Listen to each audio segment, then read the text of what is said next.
1942, a batch of early M1 bazookas reaches British commanders in Egypt for evaluation. They arrange a demonstration against a captured Panzer III, the rocket hits, it penetrates, the weapon works, and the British say, "No, thank you, this wasn't about pride or stubborn bureaucracy." The British had already committed their factories to manufacturing something entirely different, a weapon that appeared primitive, demanded brutal physical effort, and worked on design principles American engineers had deliberately avoided. The PIAT carried almost double the bazooka's weight and demanded extraordinary strength simply to operate. Soldiers cursed its existence, wrestled with its mechanisms, and some troops literally lacked the physical capability to use it. Yet this temperamental weapon possessed one capability the bazooka could never match. You could fire it inside enclosed spaces without incinerating everyone standing behind you. When British forces fought through Normandy's suffocating hedgerows, battled house to house in shattered Italian villages, and desperately defended every building at Arnhem, this singular advantage became the difference between life and death. British military analysis of the opening Overlord operations revealed something remarkable. PI-18s accounted for 7% of every German tank eliminated by British forces. That destruction rate actually surpassed the kill statistics achieved by RF Typhoons launching rockets from the sky. A weapon resembling improvised plumbing had outperformed dedicated aircraft in tank destruction. The fundamental problem confronting both designs was straightforward to articulate but nightmarish to experience. German armored vehicles had evolved beyond what infantry could effectively counter. By 1941, British infantrymen facing Panzer IIs and IVs found themselves dangerously outmatched.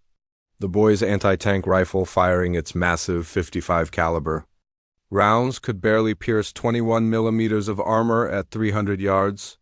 German tanks now featured 30 to 50 millimeters of frontal protection, frequently angled for maximum effectiveness. The boy's rifle had become obsolete before the war truly began.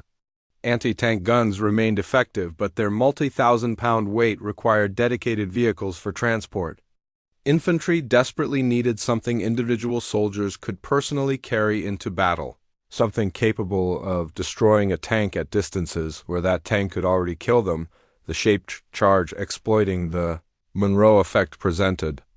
A theoretical answer: a precisely formed copper cone backed with high explosive could collapse upon detonation into a hypersonic jet stream, capable of punching through armor vastly thicker than any conventional projectile of similar dimensions.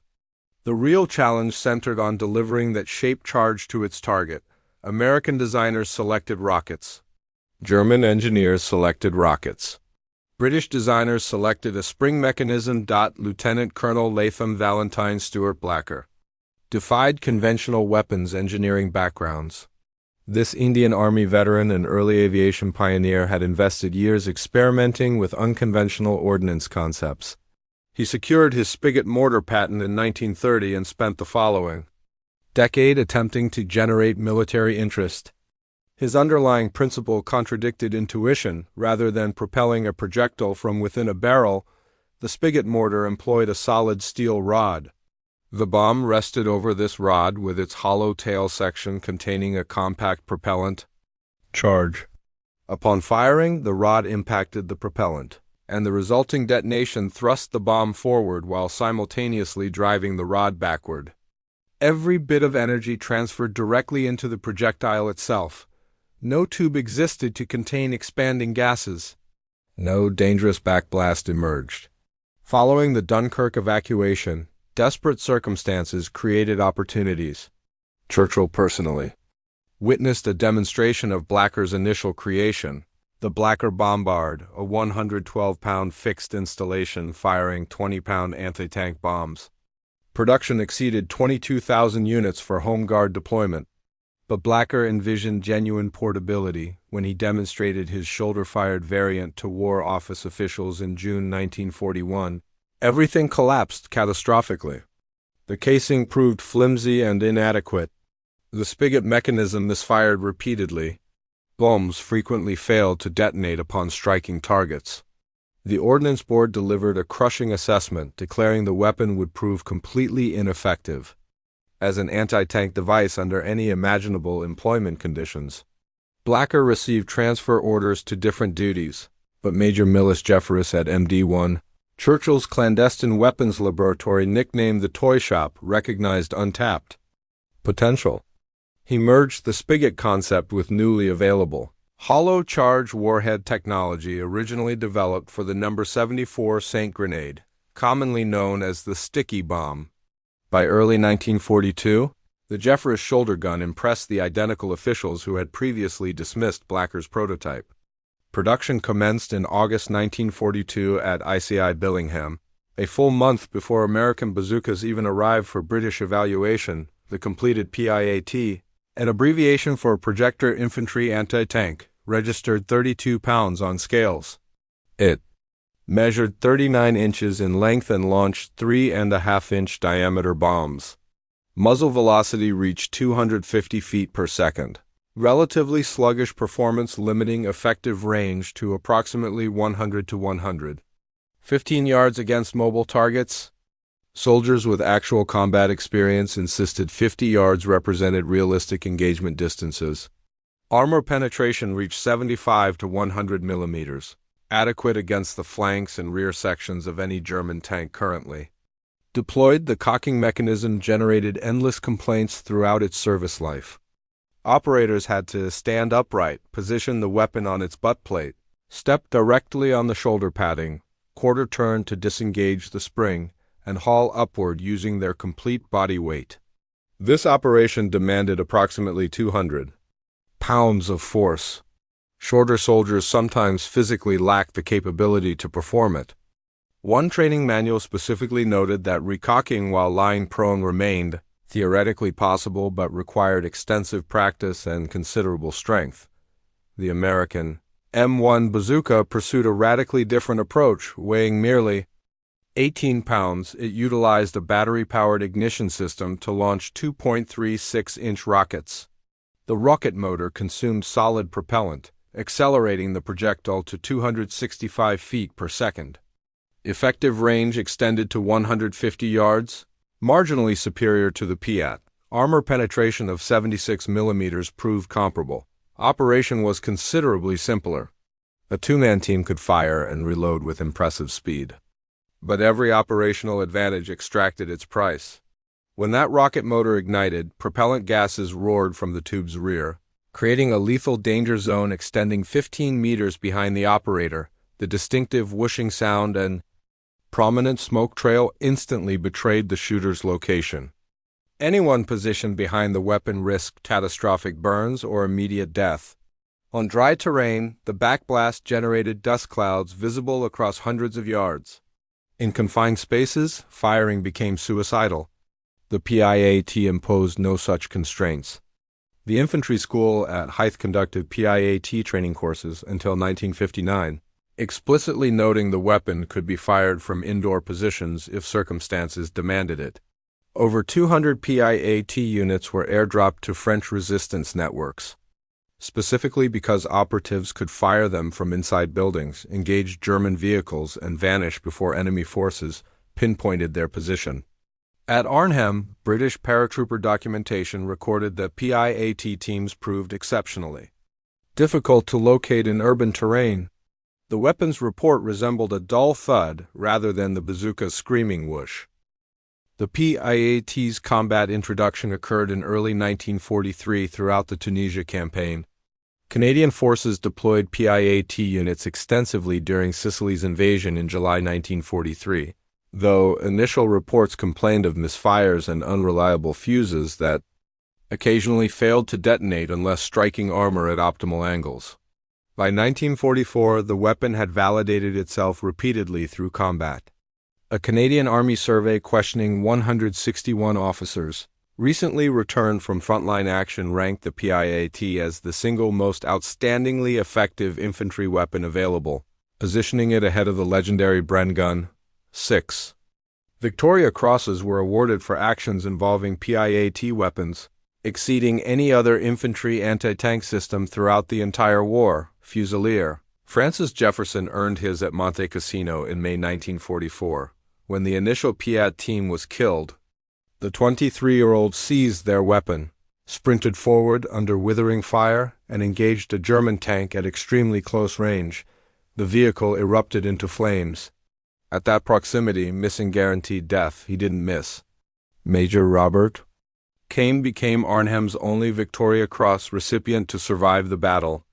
Across 6 days of continuous combat, he disabled or forced off multiple armored vehicles using PIAT weapons. Later accounts credited him with even higher destruction totals. On September 20, 1944, a PIAT bomb detonated prematurely directly in his face, temporarily blinding him. While being dragged toward safety, witnesses reported him screaming for someone to retrieve the Piat. His vision returned after 30 minutes. He refused evacuation. Both eardrums ruptured from constant firing. He stuffed field dressings into his ears and resumed fighting. Private Ernest Alvia Smith earned his Victoria Cross at the Savio River in Italy during October 1944, leading a PIAT team across exposed ground under fire from 3 Panthers, 2 self-propelled guns, and 30 infantry soldiers. Smith engaged the lead Panther at 30 feet and obliterated it. When 10 German infantry charged him with Schmeissers, he killed 4 with his Thompson submachine gun and repelled the remainder while protecting his wounded comrade. Sergeant Wagger Thornton of the Ox and Bucks Light Infantry, famous for the Pegasus Bridge assault, offered a considerably harsher assessment despite these documented successes. He dismissed the PIAT as a load of rubbish, insisting the realistic engagement range remained around 50 yards maximum. He added a critical warning that resonated with combat veterans. You absolutely must not miss. If you do, you're finished. Because by the time you reload this thing, which is an absolute bloody chore on its own, everything's vanished. You're done. The recoil achieved legendary status among users. One soldier in Italy fired at a Panther while standing upright and was completely knocked over despite scoring a successful hit. The 12-pound spigot lurching forward a tenth of a second before actual firing made accurate aiming genuinely difficult. Soldiers learned to brace themselves properly, fire from prone positions whenever circumstances permitted, and accept that operating the weapon constituted a physical ordeal. The bazooka's combat record proved considerably more troubled. The M1 first experienced action during Operation Torch in November 1942, but training had been severely rushed and results were disappointing. An American general visiting Tunisia afterward couldn't locate any soldiers capable of reporting the weapon had actually stopped an enemy tank. By May 1943, further M1 bazooka distribution was suspended due to the unreliable M6 rocket.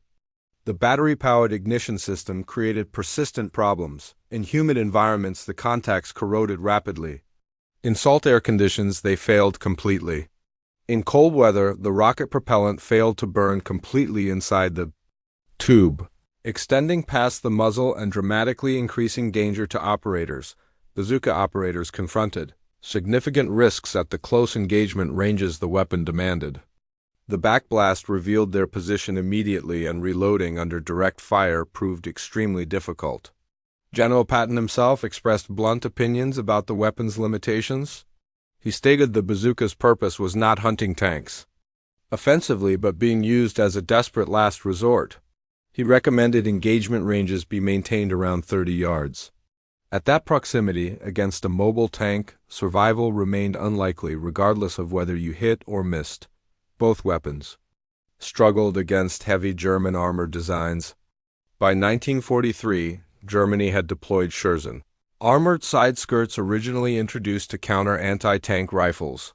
These skirts also provided some protection against hollow charge weapons by creating standoff distance and occasionally causing premature detonation. A 1943 U.S. intelligence bulletin confirmed the 2.36-inch bazooka-shaped charge couldn't penetrate Tiger frontal armor. The PIAT confronted identical problems. Both weapons required flanking attacks against heavy armor, perilous work at close engagement distances. The Germans captured and thoroughly studied bazookas in Tunisia and rapidly recognized the concept's underlying value. By late 1943, they had fielded the Panzerschreck, essentially a dramatically scaled-up bazooka with an 88mm warhead capable of penetrating approximately 160 millimeters of armor, superior to the American original. American intelligence described the Panzerschreck as clumsier than the bazooka and reputedly less accurate, but its destructive power remained undeniable, and American troops encountering captured German anti-tank weapons occasionally preferred them to their issued bazookas. Korea exposed the bazooka's inadequacy definitively. At the Battle of Osan on July 5, 1950, 2nd Lieutenant Ollie Connor maneuvered to close range behind a T-3 485 tank, targeting its weakest armor sections, and fired 22 bazooka rockets with negligible effect. The urgent development of the M20 Super Bazooka, a 3.5-inch design, resulted directly from this failure. The spigot mortar concept died alongside the PIAT. No successor weapon was developed. The design proved too heavy, too mechanically complex, and too limited in effective range to justify continued development. The PIAT served throughout the Korean War before retirement in the early 1950s when the British Army adopted the American M20 Super Bazooka as its replacement. The bazooka's lineage, by contrast, extends directly to modern weapon systems. Germany's Panzerschreck, essentially a scaled-up reproduction of the captured American design, influenced post-war development trajectories. Soviet designers combined bazooka reloadability with Panzerfaust warhead concepts to create the RPG-2 in 1949 and eventually the RPG-7 in 1961, the most widely deployed anti-tank weapon in history. The M72 Law, a T4, NLAW, and Javelin all trace their ancestry to the shoulder-fired shaped charge concept. The bazooka pioneered. Britain's single quotes S decision wasn't about national pride. The timeline reveals pragmatic calculation. The PIAT was already in full production when bazookas arrived for evaluation. British manufacturing capacity was committed. More critically, British tactical doctrine anticipated the urban combat, defensive positions, and concealment requirements where the PIAT excelled. For fighting in buildings, from trenches, and in close terrain, zero backblast wasn't merely an advantage. It represented survival itself. The numbers validate the choice completely. 7% of German tanks destroyed by British forces in the critical early Overlord period fell to PIAT teams. 6 Victoria Crosses, over 115,000 units produced.